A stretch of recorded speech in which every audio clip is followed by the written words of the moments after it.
nawe wari usigaye uvuga ngo wame ko dushaka twataha. Hari igihe Imana yaba yumvise ko wikirije gusika gusubiza. Amen. Dushimiye Imana idushoboje muri uno mwanya kugira ngo tube hano. Si ibisanzwe n'umugisha Imana yatugire kugira ngo tube turi hano.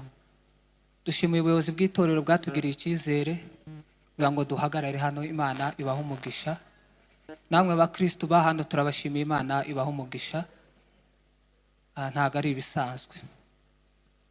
Iminota mpaye ni myinshi kandi yose ndayikoresha uko bayimpaye kuko bangiriye icyizere. Sindenzaho n'umwe ariko yose ndayubahiriza kugira ngo tuze kumva n'abandi.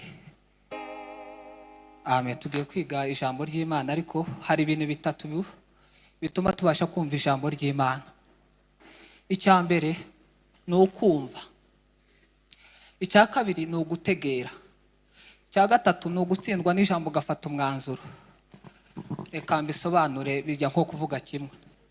Kumva ni ibintu navuze mwumvishije, ariko gutegera nibyo ndi buvuge Imana yashatse ko muri bwakire muri mwebwe ikaguma muri mwebwe. Niko gutegera. Icyo umutima wari ukubwiye ko kitari cyo cyangwa icyo wagendagamo bitari byo ugahitamo guhindukira, aho ngaho niba uze kumva ijambo ry'Imana. Amen.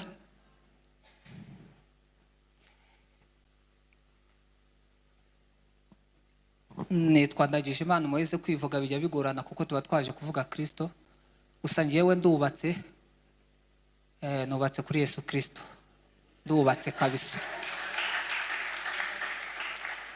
Abantu bafite ikibazo ngo nta mukunzi bagira, abakunzi barahari. Ufashe Yesu Kristo yo kugezayo paka ubonye ubugingo. Ubonye Yesu Kristo gusa ukamufata ukamukomeza. Ariko ufite ubugingo nta n'inshuti iruta Yesu. Rero narubatse, nta mugore nta mwana, nubatse kuri Yesu Kristo.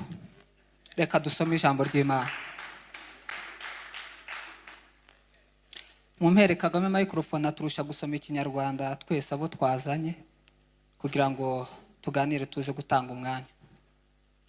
Urasoma Abakorinto ba mbere igice cya 6. Abakorinto ba mbere yego igice cya 4 usoma umurongo wa 20 gusa, hanyuma tuje no mu butumwa bwiza bwa Matayo, hanyuma dutanga umwanya. Abakorinto ba mbere igice cya 4 umurongo waho wa 20 gusa.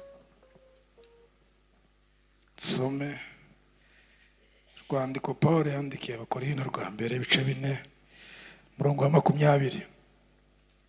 Haravuze ngo kuko ubwami bw'Imana atari ubw'amagambo ahubwo ari ubw'imbaraga.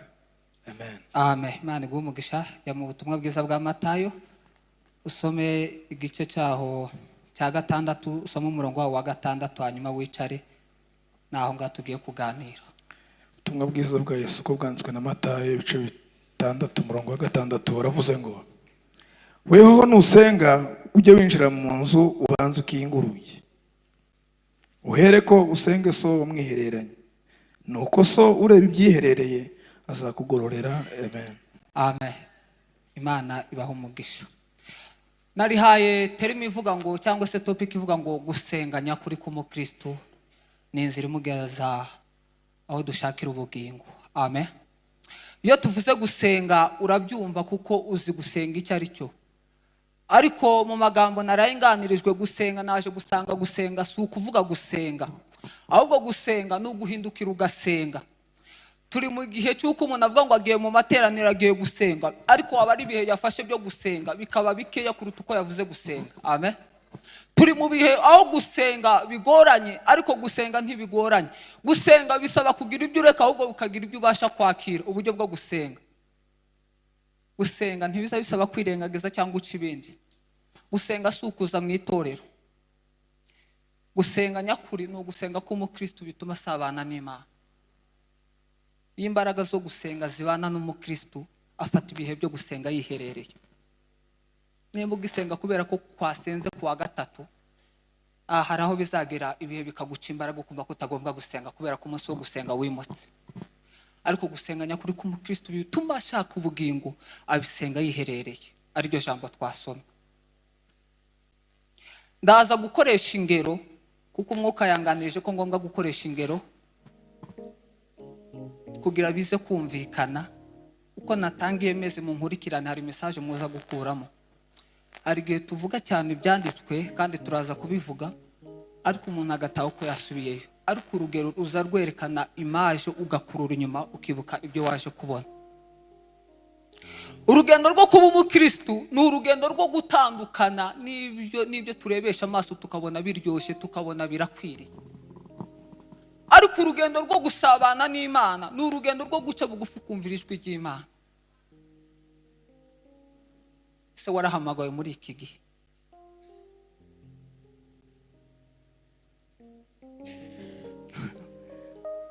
Yesu Kristo yabwiye abigisha yarababwira ngo se munaniwe kubana nanjye akanya gatoya. Ni ukuvuga ko gusenga byari bikomeye.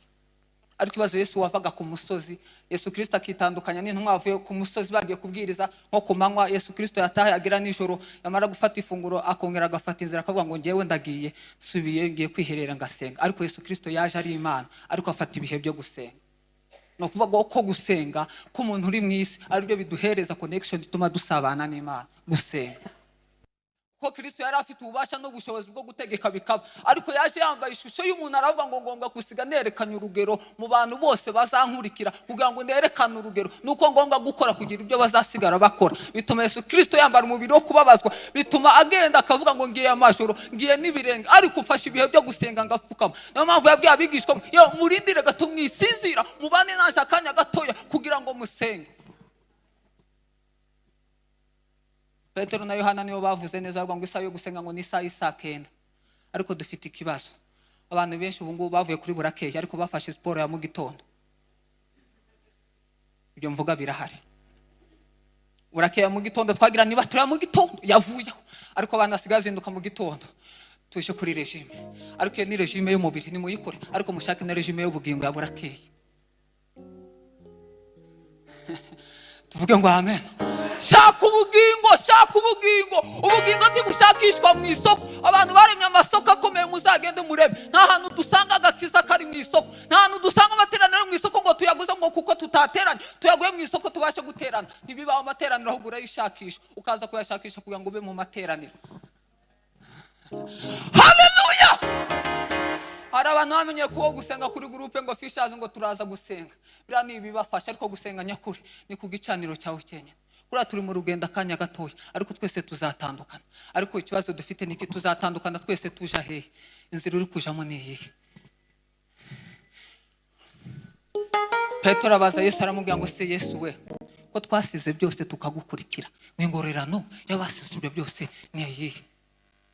Petero amubajije neza ko twasize byose tukagukurikira, ingorerano imeze gutyo ni iyihe? Kubaze wasize iki wakurikiye ndi? Icyo kibazo kimazemo iminsi abantu turi kumwe barabizi. Wasize iki wakurikiye ndi? Kugira nihute cyane ntimurebe ukuntu naje nambaye, nabiteguye kugira nerekane urugero. Amen. Ariko uburyo naje nambaye sibyo by'igitangaza, ahubwo muraza gutangara hari ibyo mutambonyeho. Ariko nimubibona muramenya ko mu muntu habamo ibintu mutazi. Ariko imbaraga zo gusenga nizo zihishura umuntu mukamenya uwo ari we. Uku nambaye nuko bangiriye icyizere nkaza hano, ibyo niriwemo mwese ntimubizi. Nuko gusoma ijambo usanga mbisomye ntazi aho ryari riva nabiborotse. Ariko ibyo sibyo naje kubabwira, ndikubabwira imbaraga zo gusenga. Ariko nyuma yuko Imana yihishuriye umuntu ukamenya abo mu bantu, ukamenya umurimo w'Imana, usobanukirwa ukamenya imbaraga z'Imana. Muzi impamvu ngo abakozi b'Imana n'abanyabinyoma ni ukubesha. Ababivuga n'abanyabinyoma bagenzi babo, kubera ko abakozi b'Imana barahari ariko hari n'abiyambitse. Hari umugani bigeze kuduhereza ngo umwami yategetse ngo itegeko ngo umuntu ngo ufite ngo imbwa muri quartier ngo bazica ahubwo borora intama. Wigiye kiragera ngo imbwa ngo ibwira, urumva nyine n'umugani kugira ngo imbwa ivuge, n'umugani atagira uvuga ngo hari umuntu nabivuze, n'umugani warangije ngo imbwa ngo ibwira sebuje ngo siwe boss we ko bavuze ngo umuntu ufite imbwa ayice, none uko nguko uko naho kuzujyama nkarinda amatungo yawe nkarinda uko nawe nyine uranyica. ambwira ati humura ngiye gufata intama yanjye nkwambika uruhu rw'intama, ariko wowe muri imbwa ariko nkwambika uruhu rw'intama. Abantu nibakubona uzajya ubona uri intama ariko uri imbwa yanjye, ngo kubera urukundo yigira. Igihe kiragera ngo imbwa igera igihe iba nini, ngo ariko ngo umwami aravuga ngo agiye kuba amarushanwa y'intama mu gihugu, ngo intama azashima, ngo azagorora umuntu ufite intama nziza. n'uwiyoberanyije araza, ariyo yambwe iri hehe, iri mu ntama. Ngo batondesha umurongo, umwami ngo akagenda akora ngo areba ngo intama ishishe imeze neza, ngo ariko ngo agikora kuri yambwa ntizivuga nk'intama ahubwo yaramutse. Mwumva icyo bisobanuye mu mwuka. Dufite abakristo bazi kuvuga imbere y'Imana nk'uku nguku duhagaze gutya imbere mu materaniro, tukavuga abantu bakavuga ngo uriya muntu azi Imana, bagakoma amashi ngo bari abazi Imana, ariko twasohoka hano hanze badukoraho ikirimo imbere kikabasha gusakuza. Ariko imbaraga zo gusenga ni imbaraga zituma ubasha kuva mu kajagari ukaba nk'imbaraga zo gusenga. Ni ugusenga wiherereye. Igihe utari wafata umwanya wo gusenga, gusenge wenyine wiherereye, gusabana n'Imana bizaba kure yawe. Uzi usenga ari bande bavuze ngo usenge, yewe biriya nibyo kukwibutsa igihe kirageze ngo usabane n'Imana wenyine. Ugira umwanya wo gusenga wenyine, cyangwa ariko hariho imbuga nyinshi, ariko arizo tutavuga. Hari za saa kenda ngo umbyutse tuje muri siporo, hari n'abandi bafite abandi umbyutse tuje gusenga, ariko byose bifite Bibiliya nizo ivuga ngo byose turabyemerewe, ariko byose siko bidufitiye iki umumaro. Ngiye kugera ku musozo. Uku naje nambaye esipangu nafashe n'wegeye hano ku ruhande kugira ngo nerekane urugero. Nizere ko mwankurikiye kandi mwabonye ko nsa ko wavuze neza, ariko cyari ikinyoma. Ndaje mbere ku rugero. Dore rero ukuntu tumeze muri ino si, nuko tujya tuvuga ubutumwa ariko hari icyo twambariyeho. Kuriya nigishije nabigereranyije n'ukuntu novuga ubutumwa ariko mutazi uwo ndiwe, nabishushanyijeho mukabasha kubona ko ndi kuvuga ubutumwa bwiza, ariko imbaraga z'abasenze iyo mutahuye muzamubona ameze gutya. Ibyaha byaratwanduje, twaravogeye iby'Imana kubera ko tubasha kwishira bigakunda, ariko twasenga Imana ikagaragaza abaturibo. Imbaraga zo gusenga. Ubu ngubu nabaswe n'ibyaha, ubaho nakwigira nkavuga ngo nimwumve ubutumwa bwiza, bararebe narabaswe n'ibibazo bigiye bitandukanye no gushayisha byose. Dore n'umwenda ushaje. Kubera ibyaha ntibiza bikomeza umuntu, ahubwo ibyaha biza bituma umuntu atubusabane bw'Imana, bigatuma asha kure y'Imana kubera ibyaha. Ariko imbaraga zo gusenga nizo twaje kuvuga, zikuraho umwambaro, zikagukuraho igisuzuguro, ukabasha kumera wewe waruriwe. Ariko hari ibisabwa n'umwambaro nambaye kugira ngo umveho. Hari ibisabwa. Espa yicarire. Ariko Imana ni nziza. Nabwiye ngo ndakoresha ingero, niyo nakoresha ngiye gusoza kugira twumve n'abandi. Kuriya hari ibintu bisa muri iki gihe, ariko byose siko bidufitiye umumaro. Isukari irasa n'umucanga, ariko tugira isukari cyangwa tukayinywa mu cyayi, ariko nta wafata umucanga ngo awushyire mu isukari, ariko birasa. Ntawafata intoryi nizo kurya, ariko ntawafata intobo ngo azitekere abana biwe kuko ntiziribwa, ariko birasa. Vuga ngo amen. Ntawafata umutanga ngo awurye abona watermelon, byose birasa. Numva icyo bisobanuye. Hari amagambo tugira nk'abakristo yose ameze nka za mbuto, ariko tuza dutoranya imbuto tubasha kujya n'iziribwa. Kuri hari amagambo abakristo tutaza turya, ameze nka ya mitanga, nka za ntobo. Hari amagambo nk'abakristo tutagombwa kurya, tutagombwa no guhereza abandi kubera ko ni amagambo asharira. Ariko imbaraga zo gusenga.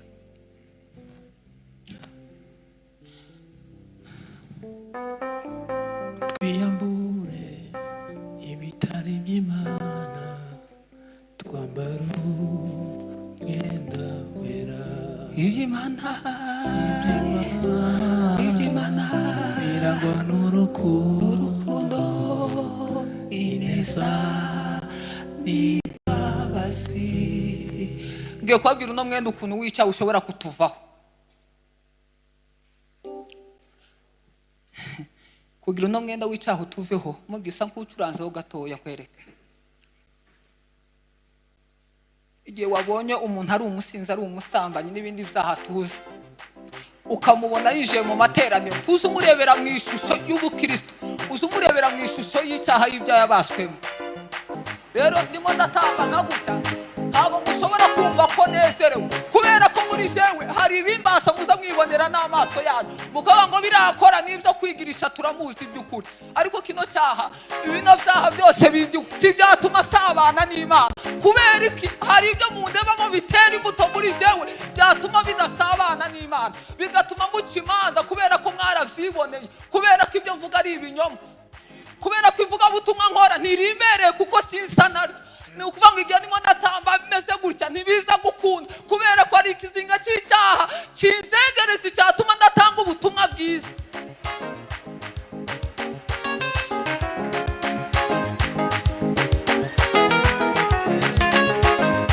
ariko dore icyaha ukuntu ari kibi icyaha ntikiza kikwemera gutanga ubutumwa bwiza kuko uzi uvuga bimwe ibindi ukabireka kuko uzi ko hari ibigufata wobwiriza abantu ngo mwabasore mwe mureke gusambana nanje ndimo ugisambana uzi bitinya kuko hari abo mwabikuranye bo gutamaza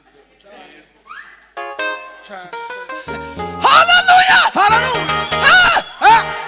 mwabasore mugende musenga Imana igitaramo kiratubutse ariko reka turekerana mugende musenga Imana uvuga ngo data wadukeneye abafasha uriya umukobwa uzashaka cyangwa umusore ngo mbwiye gabara batari bashaka nanje ndimo igitangaza suko uzashaka igitangaza nuko uwo muzahura azaba promoter w'inzozi zawe ntago mubyumfishije ni ukuvuga ngo abo muzashaka mbifuriza ni ukugira ngo icyo Imana yabashizemo bazazamura inzozi zimuri mwebwe uburirimbyi nivuga butumwa mwatangiye nimuhura n'umuntu uzakubaza ngo se samo ya kutari uri mu rugo uzaba uri he vuga butumwa rya rizahagara musenge kuko muzaho murimo murashya dore imbaraga rero kugira ngo bino bintu bivu birasaba ikigari wagenda shuka ndabyemera data narariganyije narasambanye naribye ibyo byose data n'ibindi byose data nasanze nta mumaro ariko data we ndakwindize nyagasani imbere yawe n'umutima utuje umbabare data unkureho icyaha data unkureho icyaha kuko data ndanukirwa ariko data nkeneye gusabana nawe n'Imana izayumva n'Imana itaragira amarangamutima zo kuba mwana wanje ndakubabariye mimi nataka ushirika na wewe ewe roho nataka ushirika na wewe ukuvuga ngo uvuyeho cyagihe cyicayo kirangiye niyo mpamvu mubona umuntu wagiye hanze agarutse mu materaniro yababwira inkuru y'ibyabaye bakaba ngo ngarutse kuvuga Kristo ibyo nabayemo nta mumaro bifite namenye gusenga uko ariko niyo mpamvu umuntu aza ariko Imana ni nziza wasize iki wakurikiye nde dufite abaririmbyi ariko ntago ari abahano nabiriya hakurya muri Zanzibar dufite ikibazo cy'abaririmbyi azavuga ngo Mana ndagukeneye nkeneye akazi Imana ikamuha akazi akagenda akabura n'umusanzu ntawutange yarasenze ngo akazi ariko akazi kashira use perezida amasengesho ageze he ariko abayobozi b'amasengesho ko batagitegura amasengesho yo amavi yapfukamye asaba akazi niyo mpamvu ugomba gupfukamisha urindisha akazi urimo umugore wasabye cyangwa ukeneye gusaba ukagusabisha amavi uzagumya murindisha amavi uburinzi nubwo amasengesho ngo Daniyeli ngo bamuregaga yuko atazasenga ikigirwamana ngo Daniyeli mu gitondo ifunguro rya mu gitondo nimwega muzi ukuntu barita muri abanyamugi ariko Daniyeli yarapfukamaga agasenga kubera gusangira n'Imana saa sita zagera avuye muri gahunda ziwe akongera agasabana agasenga mbega ranchi ziza akongera agakomeza urugendo byagera nijoro ifunguro rya nijoro akongera agasenga kubera ko ashaka kongera kugumana n'Imana usenga kangahe ku munsi cyangwa usenga kubera ko ari amateraniro usenga kangahe ku munsi usenga kubera ko ari amateraniro Pastor iminota isigaye ngiye kuyisigira undi ugiye gukurikira ariko reka nsoreze kuri no rugero rwa nyuma amen Imana ni nziza timureba urugendo rwo kuja mu ijuru n'abaswa batazi icyongereza bazarumenya ariko urugendo rw'umuntu waminuje ufite na za diplome bitewe n'ibyo ahugiyemo azayoba kandi hazaba hari icapa gusa kandi icyapa kiranga hano ko hari ishuri bita B cyangwa se ntabyo twaje kwamamaza kuko hano tuvuga Yesu. Iryo shuri ryitwa Beri bano hepfo, iyo hari icyapa cyanditswe B High School cyangwa H cyangwa C biterwa n'inyuguti ushaka. Ni ukuvuga ngo cya cyapa iyo ukandikaho na R ufata ikimarikeri cyangwa B ukandikaho rijaho. Yashaka guhindura icyerekezo ukacyerekeza pfira kandi ishuri riri hano. Ariko cya cyapa ntikizi uko hariya imba bakora iki ntikibizi. Cyo cyakiriye ko bagomba kucyandikaho. Ariko icyo ntikize se aha ibintu banyanditse ubundi nagezeyo menye ndanga ibyonze. Dufite n'abantu ariko si abakristo bahana. Nabiriya nyine twavuze. Bameze nk'ibyapa. Bameze nk'ibyapa gusa bazamva bagiye gusenga kumva nibyo gusa bibareba. Ariko mureke duhindukire. Nimba waraje mu murimo kubera abandi uzahomba, ariko fata umwanzuro. Ntacyaha ushaka gukora Imana itakubabarira, ariko mureke nitureke icyaha tukireke tukiveho dukurikire Yesu Kristo. Ijambo ry'Imana riganze. Amen.